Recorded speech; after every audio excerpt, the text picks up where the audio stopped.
சூரியவம்சம் படத்தை நிறைய பேர் இன்ஸ்பிரேஷனா எடுத்துட்டு வளரணும்னு நினைக்கிறாங்க. அது எல்லாருக்குமே அவர் வந்தோடனே எல்லாரும் நின்று கும்பிடுறாங்க, அவர் நிறைய பேருக்கு தான தர்மம் பண்றாரு அப்படின்றதுதான் மனசுக்கு வருமே தவிர அவர் பெரிய வீடு கட்டினாரு, அவர் சொத்து சேர்த்தாரு அப்படின்றது மனசுக்கு வராது. ராகேஷ் ஜுன்ஜுன்வாலா அப்படின்னு ஒருத்தர் இருந்தாராம். அவரை வாரன் பஃபே ஆஃப் இந்தியான்னு சொல்றாங்களாம்.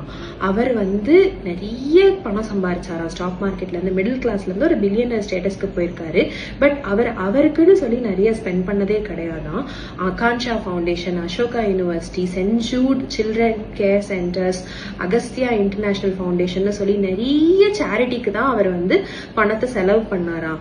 அது ஏன் அப்படின்னு சொல்லி கேட்கும்போது அவர் சொல்றாராம், ஒரு கட்டத்துக்கு மேல காசு பணம் முக்கியம் கிடையாது, அந்த காசு பணத்தை வச்சு நம்ம எத்தனை பேருக்கு நல்லது பண்ணோம், எத்தனை பேரோட வாழ்க்கையில நம்ம இம்பாக்ட் பண்ணோன்றதுதான் முக்கியம் அப்படின்னு அவர் சொன்னாராம். பிலாசபில என்ன சொல்றாங்க, பணத்தை வச்சு கல்லுக்கும் மண்ணுக்கும் செலவு பண்ணி சொத்து சேர்க்கறதுக்கு பதிலா ஆட்கள் மேல செலவு பண்ணி அவங்களுக்கு ஒரு நல்லது பண்ண முடியும் அப்படின்னா அதை பண்ணுங்க, அது உங்களுக்கு இன்னும் சந்தோஷத்தை கொடுக்கும்னு சொல்றாங்க. இதை பத்தி யோசிச்சு பாருங்க. Thank you. Have a nice day.